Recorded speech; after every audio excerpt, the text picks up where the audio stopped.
Good morning. Class 6 विषय SST अध्याय 22 भारत की जलवायु, प्राकृतिक वनस्पति तथा वन्य जीवन। अब जलवायु के आधार पर अलग अलग प्रकार की ऋतुएं पाई जाती हैं। ग्रीष्म ऋतु, शीत ऋतु, वर्षा ऋतु। तो भारत की जो जलवायु है एक समान नहीं। किसी स्थान पर अधिक गर्मी पड़ती है तो किसी स्थान पर अधिक सर्दी पड़ती है। किसी स्थान पर बारिश अधिक होती है तो किसी स्थान पर कम होती है। तो यही प्राकृतिक वनस्पति जो पेड़ पौधे हैं वो भी उसी के अनुसार पाए जाते हैं। जहाँ बारिश अधिक होती है उन क्षेत्रों में वनस्पतियाँ अधिक होती हैं। जिन क्षेत्रों में बारिश कम होती है वहाँ वनस्पति कम होती है। अब वनस्पति ज़्यादा होगी, अधिक होगी तो वहाँ जीव जंतु भी क्या होंगे, अधिक होंगे। जहाँ कम मात्रा में वनस्पति है वहाँ जीव जंतु भी कम है, क्योंकि जंगली जीव जंतुओं का निवास क्या है, जंगल है। उनके घर क्या है, जंगल है। तो ये जलवायु, वनस्पति, जीव जंतु ये सब आपस में एक दूसरे से जुड़े हुए हैं, अपनी अवस्थाओं के अनुसार अनुकूल होते हैं। तो भारत जलवायु किसके बारे में अध्ययन करेंगे, पहले अपन जलवायु, फिर वनस्पति के बारे में, फिर वन्य जीव के बारे में जानकारी प्राप्त करेंगे। तो सबसे पहले देखते हैं अपन जलवायु। अब भारत की जलवायु किस प्रकार की है, मानसूनी जलवायु है। क्वेश्चन आ जाए कि भारत की जलवायु किस प्रकार की है, तो भारत की जलवायु है मानसूनी।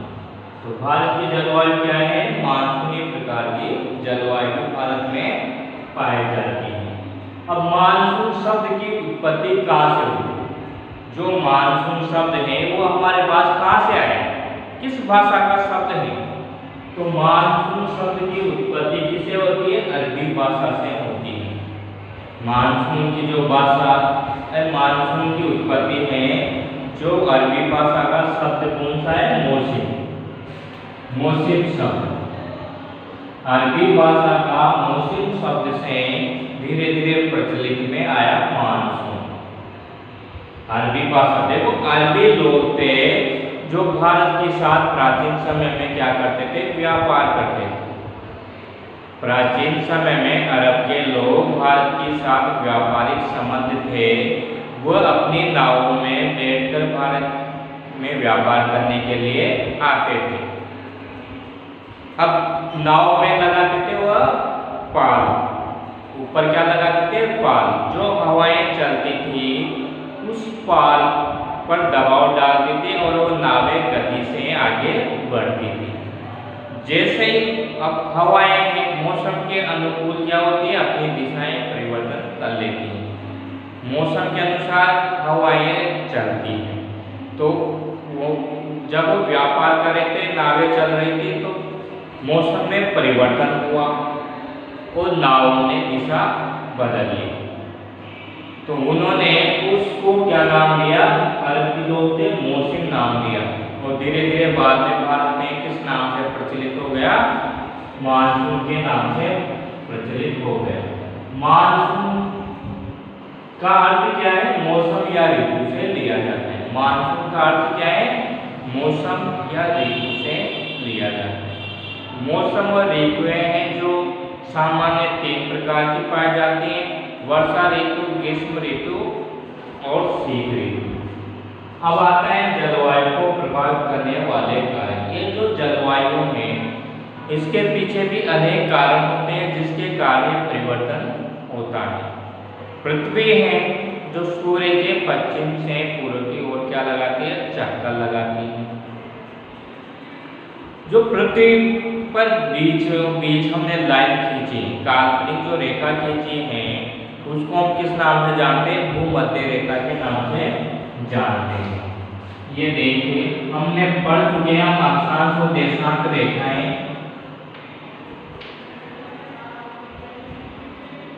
तो ये तो होता है उत्तरी ध्रुव, ये होता है दक्षिण ध्रुव।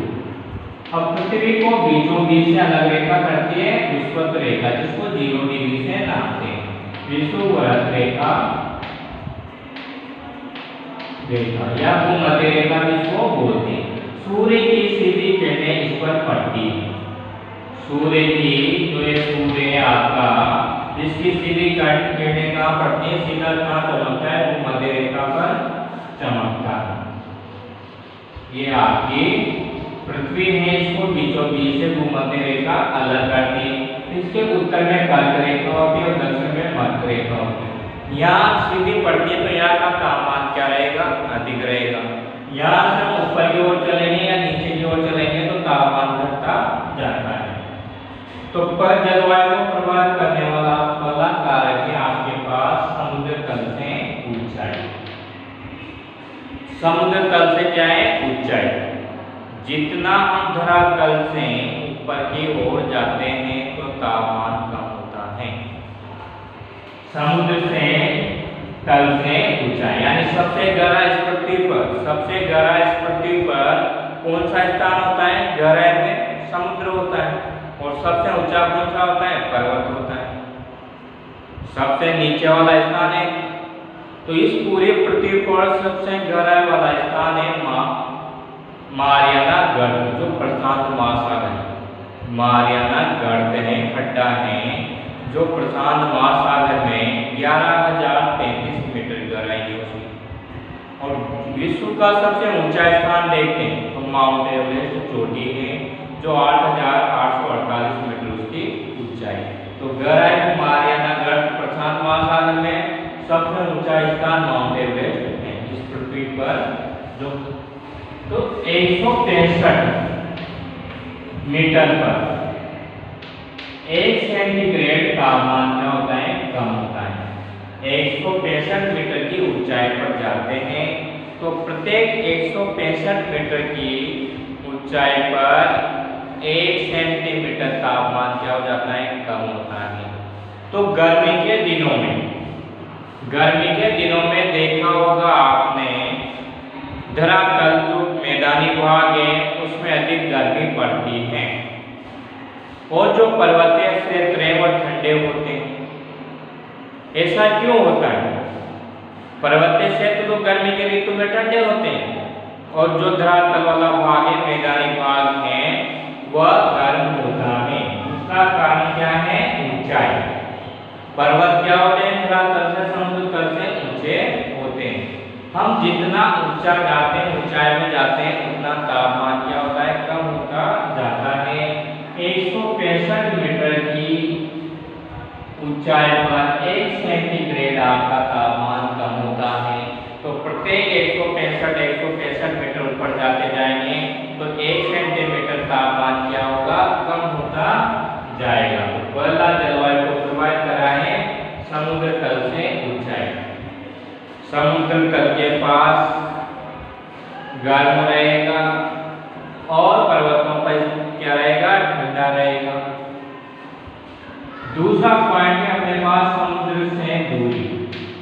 हम समुद्र तल से स्तर की ओर जाएंगे, यानी मान लीजिए आप हिंद महासागर है, दक्षिण में क्या है अपने पास, हिंद महासागर।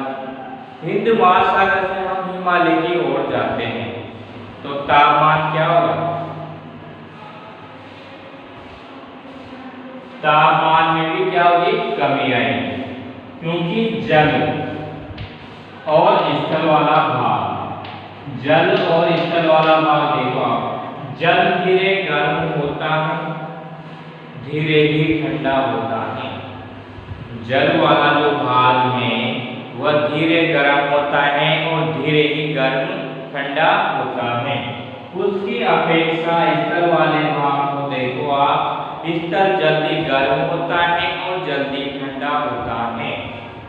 इसलिए समुद्र से हम जितने दूर जाएंगे, यानी जल से हम स्थल की ओर जाएंगे, उतना ही तापमान क्या होगा, बढ़ता जाएगा। समुद्र के किनारे सम जलवायु इसलिए पाई जाती है, यहाँ की जलवायु कैसी होती है, सम जलवायु। समुद्र के किनारे की जलवायु क्या होती है, सम। न तो अधिक गर्मी पड़ती है और न अधिक सर्दी पड़ती है। कारण क्या है, वहाँ जल का धीरे ठंडा होना और धीरे गर्म होना। इस कारण समुद्र के किनारों की जलवायु सम पाई जाती है। न तो यहाँ ज्यादा गर्मी होती है और न ज्यादा सर्दी होती है। स्थल की जलवायु पाई जाती है विषम। यहाँ विषमता ज्यादा होती है। यहाँ गर्मी भी अधिक पड़ती है और सर्दी भी अधिक पड़ती है। स्थल वाले भाग में सर्दी ज्यादा लगती है और गर्मी भी ज्यादा अनुभव होती है। तो ये है आपका समुद्र से दूरी। जितना आप जल से दूर जाओगे स्थल वाले भाग में उतनी जलवायु में विषमता परिवर्तन होगा। तो याद रखना समुद्र के किनारे किस प्रकार की जलवायु पाई जाती है? सम जलवायु पाई जाती है। और समुद्र स्थल वाले भाग में किस प्रकार की जलवायु पाई जाती है? विषम जलवायु पाई जाती है, यानी उनमें अंतराल अधिक होता है। तीसरा पॉइंट आता है अपने हिमालय का प्रभाव। अब देखो सबसे जो भारत की भूमि का धरातल है उसका सबसे ऊंचा भाग है हिमालय पर्वत। अब वर्षा ग्रीष्म ऋतु में हवाएं कहाँ से चलती हैं? जल से स्थल की ओर चलती हैं।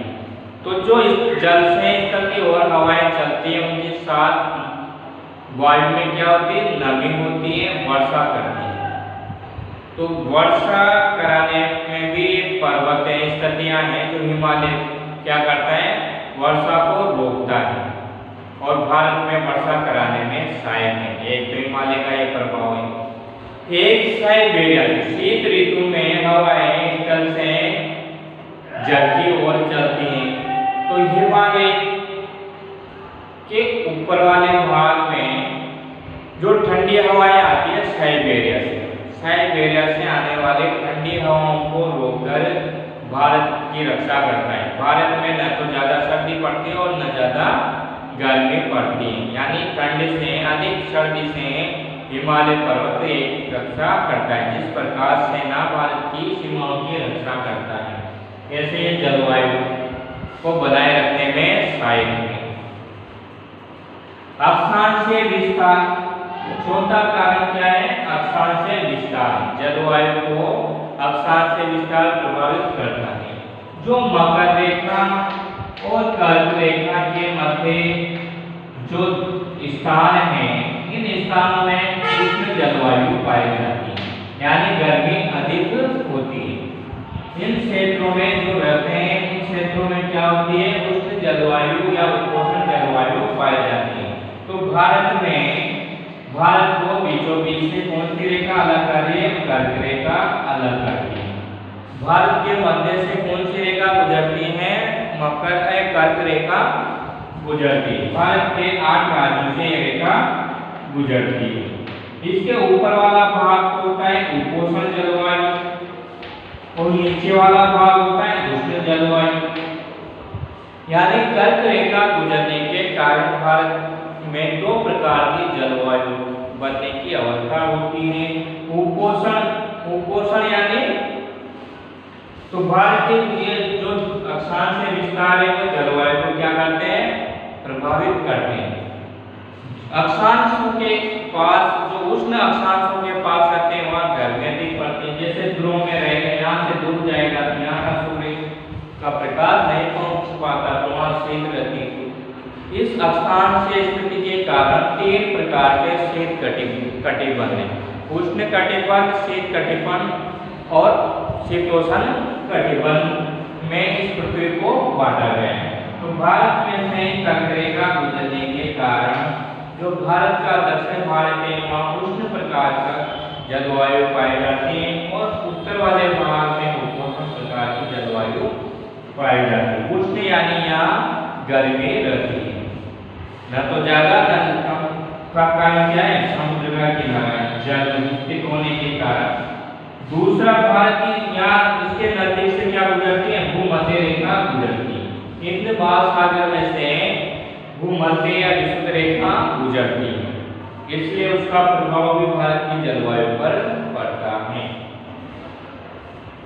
यहाँ ऊपर वाले भाग में सर्दी और गर्मी दोनों पड़ती है। ये कारण है जो भारत की जलवायु को प्रभावित करते हैं। समुद्र तल से ऊंचाई, समुद्र से दूरी, हिमालय का प्रभाव व अक्षांश विस्तार हैं जो भारत की जलवायु को प्रभावित करते हैं।